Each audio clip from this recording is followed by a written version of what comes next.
Watkins from Your Black World and the Black Business School, and I want to welcome you guys to the Black Financial Channel. Some of you are watching on my Facebook page, the Financial Juneteenth page, and I want to say hello to everybody there. If you're watching there, if you could share this video onto your own Facebook page, that would really help a lot.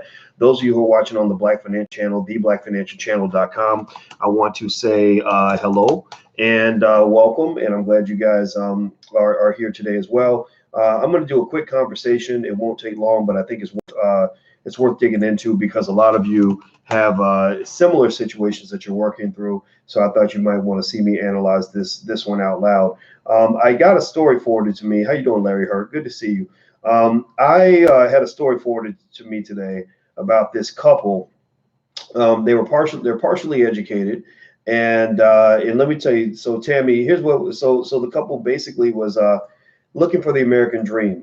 It was an article that was posted, I think, in the Huffington Post, and the Huffington Post is kind of a liberal publication, which is fine. I'm not liberal or conservative. I'm just black. Whatever being black means in that moment, that's what I am.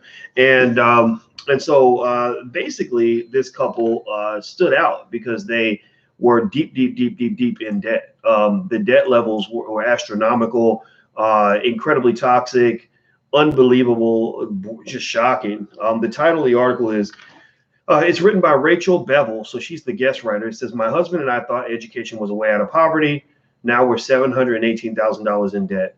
Now I'm looking at the article, and the article, they start off with this sister, is it Rachel? Did I say Rachel? Yeah, Rachel and her husband Otis. They were students in the same second grade class back in Cleveland in the 1990s. She remembers his braces and big ears. So they start off telling the personal story. That's how they help you connect with the characters in the story. So I'm going to keep on going. She said 10 years later, his Facebook friend request sparked our destiny. She tells a story about when they get married, summer 2008, when they were both 18. So they're 18 in 2008, which means they were born about 1990, which will put them 29 years old now. Okay, 29 years old, $718,000 in debt. At least that's what the premise of this article appears to be. I'm going to try to give you guys the layout and the general facts. Shout out your city that you're in. Please shout out the city that you're in, and also please hit the thumbs up button because that helps us to share the conversation out to other platforms. So if you could, Larry and Oceana and M. Powell and Wanda, if you could hit the thumbs up button and also shout out your city, make some comments or something, because that helps with the algorithm. Also, I'd like to know what cities you're coming from. So anyway, so let's keep going. Our troubled past were the driving forces in our relationship. We grew up in inner city Cleveland. Our parents were teenagers. My parents were teenagers when I was born. I don't remember them being together. I lived with my mom most of the time. So she's telling a lot of her personal story. Neither of her parents had a college education. After high school, my mother became a hairstylist. My dad became a mail carrier. My grandparents were also trade workers. Money was always an issue for my family. And I recall, I'm going to write that down. Money was always an issue. I'm writing this down because when I analyze somebody's relationship with money, I always like to understand how they saw money growing up. Who taught you about money? A lot of times, if you want to know why you make certain decisions when it comes to money, you got to start with who taught you. Remember this Malcolm X speech, who taught you to hate yourself, right? Somebody taught you that. Everything that's in your brain, something or someone taught you that. So she says that money was always an issue in their relationships. I recall being aware of my economic status as a child. The options of my parents paying for college did not exist. There were no college accounts or trust funds. We struggled to live, and college was my answer to break the cycle. So it sounds like what Rachel was. I'm gonna write her name, Rachel and Otis, so I can remember their names. And this is not a shaming exercise. This is actually an exercise in trying to sort of highlight some areas where we want to think carefully when it comes to money and wealth. So Rachel and Otis basically, they grew up poor, and she said Otis grew up in a stable home. His parents were married. They lived in the suburbs, and they were real estate brokers. When Otis turned 12, his family stability came spiraling down. It started with the tragic death of his older brother and the incarceration of his father. Wow, they might have got caught up in all those real estate stuff. I know a lot of black people got hit with federal charges for loan fraud, which I think is BS. I think it's a bunch of nonsense that they tended to just happen to lock up a lot of the black people. It's kind of ridiculous. Let me see, because they really should have been locking up them bankers on Wall Street. Let me just say that. Let me make sure I make that clear. But overall, they were unable to recover. Otis and I were young, hopeful, and eager to learn from our parents' mistakes. She applied to Miami University. The school launched a scholarship program. Let me see. What is Miami University tuition? Okay. So she applied to Miami University. So let me see. Probably Miami University of Ohio. Yeah, their tuition for in-state is $14,736 per year, which isn't bad if you're in-state. Out-of-state, $32,555. Okay, so $14,000 in tuition plus probably another, $20,000 living expenses. So you say maybe $35,000-$40,000 a year. That's given up, for school. Okay. She graduated. Let's see. She graduated in 2012 with $23,000 in student loans with my English degree in hand. Not first, but that's one of many major mistakes. I'm going to just go ahead and highlight that right there. Studies show, when I've talked to you guys about the fact that half of all Black college graduates have defaulted on their student loans. Half of all Black college graduates have gone to college and they regret it. Half of all Black college graduates, the people that actually finish the job, the ones who are actually the leaders of the community, the ones who actually are the successful Black people, half of them have been driven into economic despair that comes from defaulting on student loans, which undermines your ability to build wealth in the future. It's like trying to run a race when they chopped off both your ankles. Why? Well, because you defaulted on the loans, your credit's bad, can't get a house, don't have the money to invest in the stock market, or maybe you're not even the know-how, and then 3, can't start a business because you got to stay a slave to that job just so you can keep up with the bills. You're not playing powernomics. You're playing strugglenomics, right? You're not prospering, you're surviving, right? So you're too educated to be in that position. We know this, right? But let's talk about better models. I know this very well, not only my finance professor, but as a college professor for a long time. So I saw what these universities were doing to young people. I don't even want to begin to talk about the people that didn't finish. Most people that go to college, most Black people that started college, have like half of a college degree. Maybe a third of a college degree. Maybe they did 3 years and had to drop out of school because they were having a baby or something. And everybody that drops out always says, "Oh, I'll be back after blank." Fill in the blank. I'll be back after I take a semester off to fill in the blank to make more money. I will be back after I take a semester off to go have this baby. I will be back after I take a semester off to go check on my grandma and make sure she's okay. Right? I'll be back after I take a semester off to boom, boom, boom, boom, whatever it is. Then, you're 40 years old, you can't go back anymore. So you're telling your kids, don't do what I did. Happens all the time, happens everywhere. I've seen it 10 million times. So I need to understand, here's where here's why I brought that up. When they break down and they figure out like which students regret student debt the most, they sort them by their major.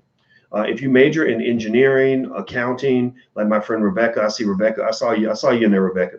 And some of the harder skills, which are more like high level trades, where you have a legit skill that you can actually take to an employer, where they will pay you to do that task. You're less likely to regret student loan debt because you're going to make a higher salary and have a greater job prospects. When you major in the liberal arts, you got to be real careful. Because basically you're going to school to get a degree that is basically made out of Play-Doh. You're literally going to school to get an imaginary degree, to get the self-esteem that maybe you need because you get to now tell everybody you're a college graduate. You're getting a degree that is made out of Play-Doh. I'm not kidding. If you really want to do English literature, there are online classes you can take that'll let you write your butt off, read every book imaginable, have interactive sessions with leading professors and sit in classes. MIT, did y'all know that MIT and Harvard and schools like that actually put a lot of their classes online for free? Do you know how much I really became fascinated with, what was it? Biological anthropology, I think that's what it is.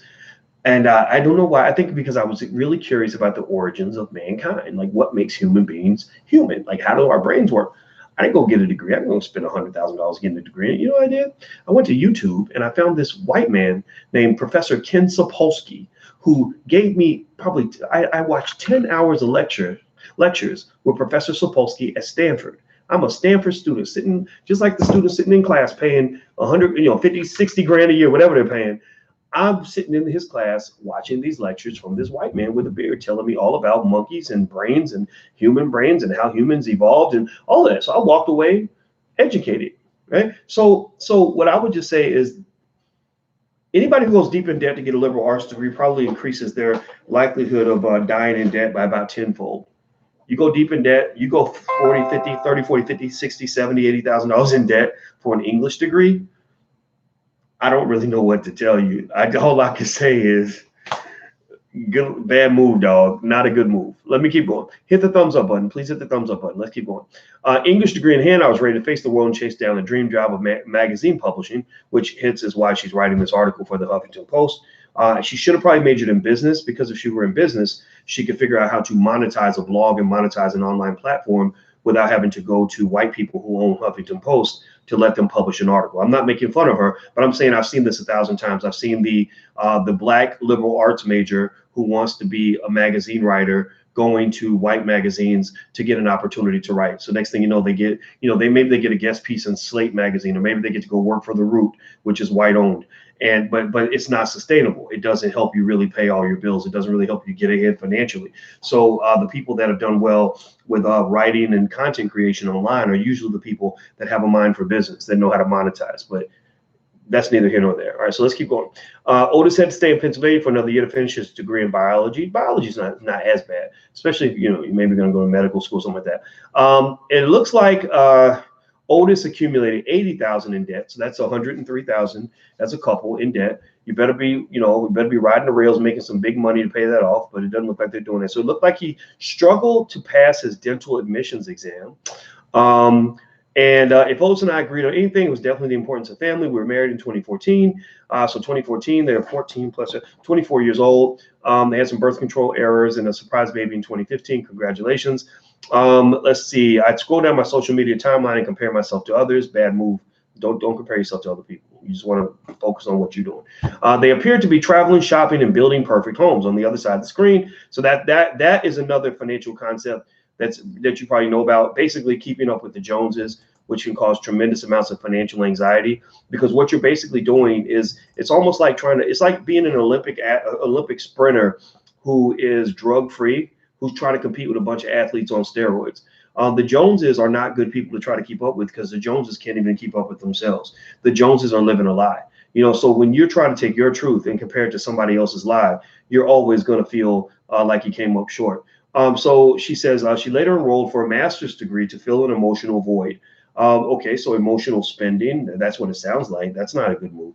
That's a good way to go broke. It's almost like a drug addiction, right? It's like spending your money on a drug, except the drug is like, I guess for her, the drug was a master's degree. For some people, it's crystal meth or something. But I'm not saying that the master's degree is a bad thing, though. But to fill an emotional void, I don't know if that makes sense. But no disrespect, it is what it is. She says it cost her $64,595.44. After 3 years of rejections, Otis gave up on being a dentist. So she got the master's degree for $65,000. And also her husband Otis went and got an MBA in health administration for $101,000. So it looks like now, because of the sort of piling on degrees on top of degrees, half of these degrees made out of Play-Doh, to be honest with you. Miami University of Ohio is not exactly Harvard or Yale.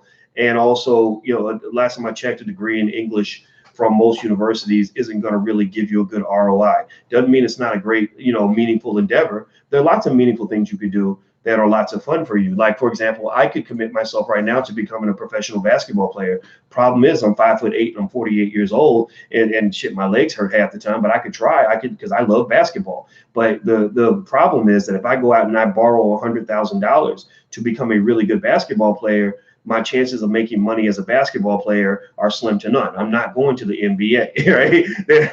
There are better athletes out there. So maybe what I'd be better off doing is making basketball a hobby and doing something professionally that I am good at, where I know that there's a clear ROI, a clear return on investment that will allow me to get back the wealth that I give up in order to pursue that endeavor. So what I would do is I would calibrate my financial commitment to any particular career choice based on my potential revenue stream that I would get as a result of making that decision, right? That's why I've mentioned to you guys that every Black child in America should learn how to start a business by the age of 12, because they have to think like an investor. Every Black child in America should be a stock market investor by the age of 12. Every Black child in America should also know how to buy real estate, and acquire rental property by the age of 12, 13, 14 years old, and just understand the basic dynamics that if you bring in more than you put out, then you win. But if you put out and you throw your money out like a boomerang, that's what you're doing sometimes when you get all that debt to go to school. It's like you're taking a boomerang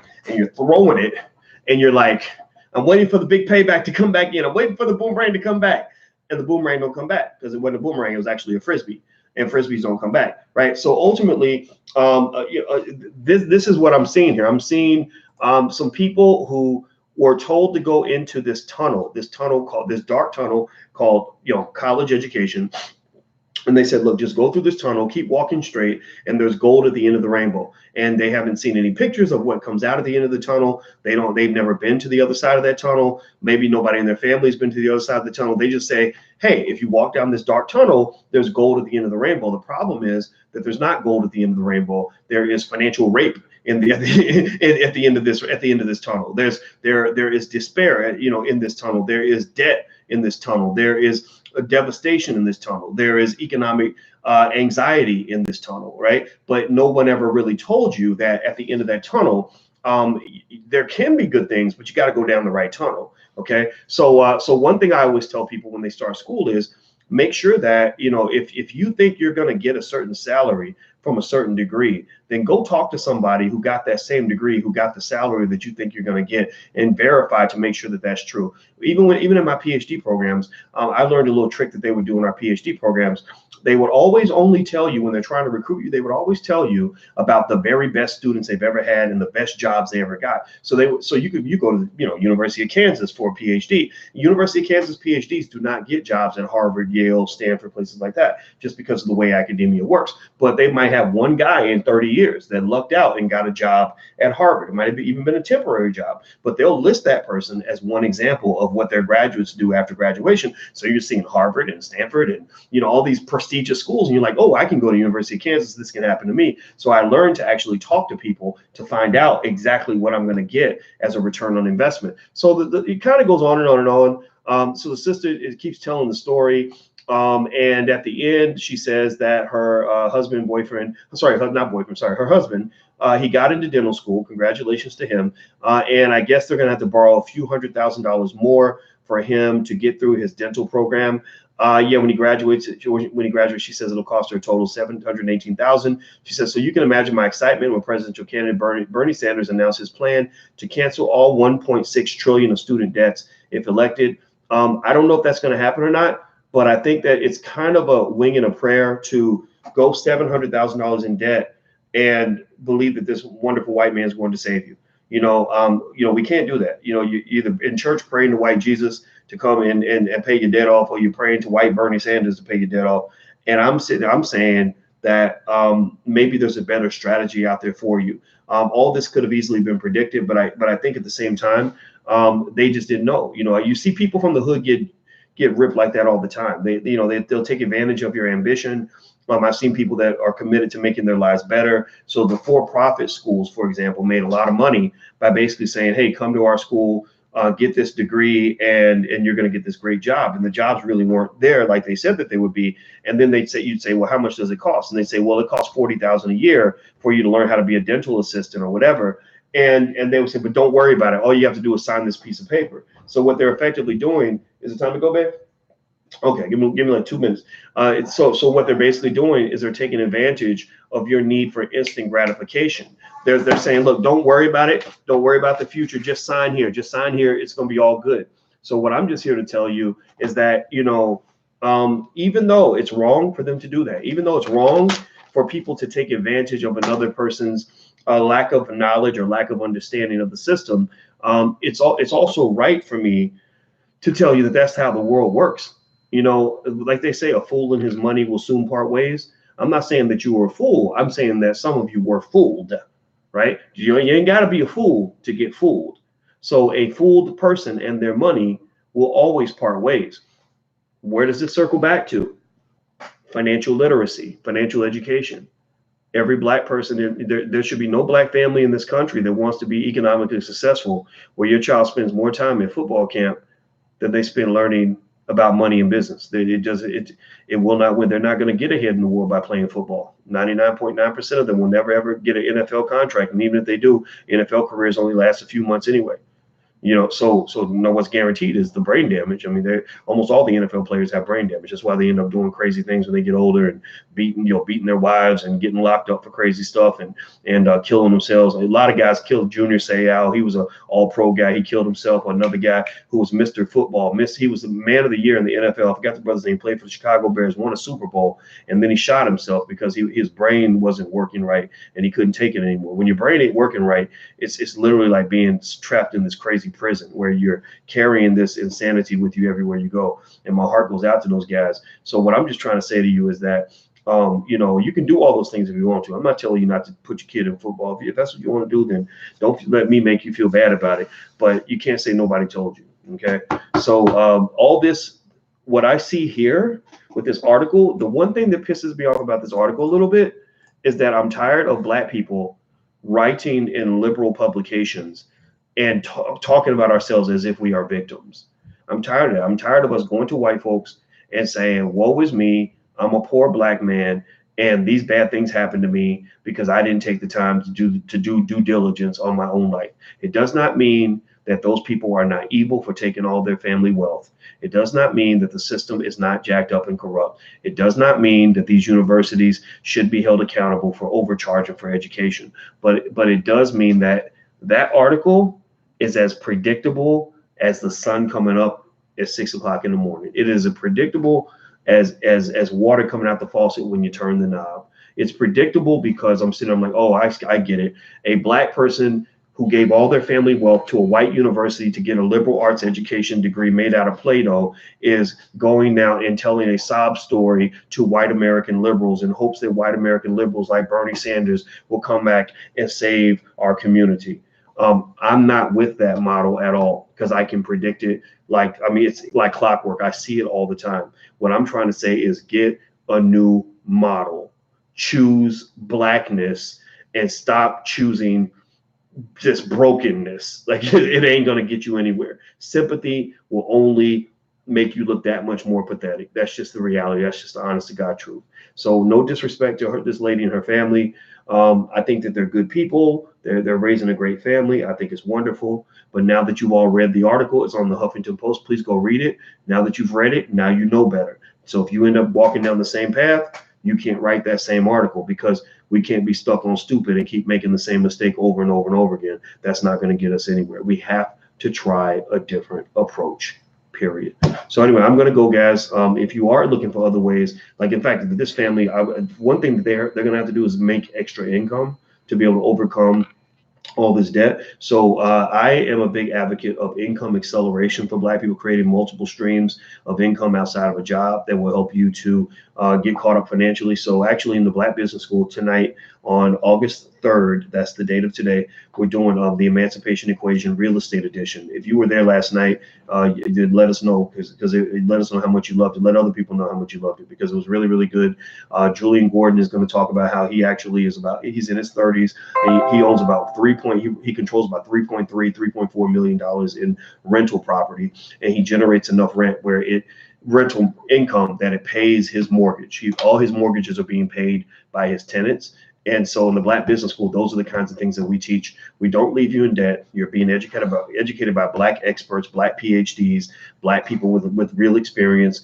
And also you're learning things that will help you to do the things that I know Black people want to do. Most Black people I know are not trying to learn how to get an English literature degree. Most Black people I know are trying to learn how to pay some bills up in that mug. And that's what we focus on. That's what we're good at. And we can show you these things. So feel free, if you want to go to theemancipationequation.com and sign up, you're welcome. It's totally free. That's theemancipationequation.com. Now, also in Los Angeles, if you happen to be in LA, I'll be in LA for Harvest Festival weekend next weekend, August the 11th.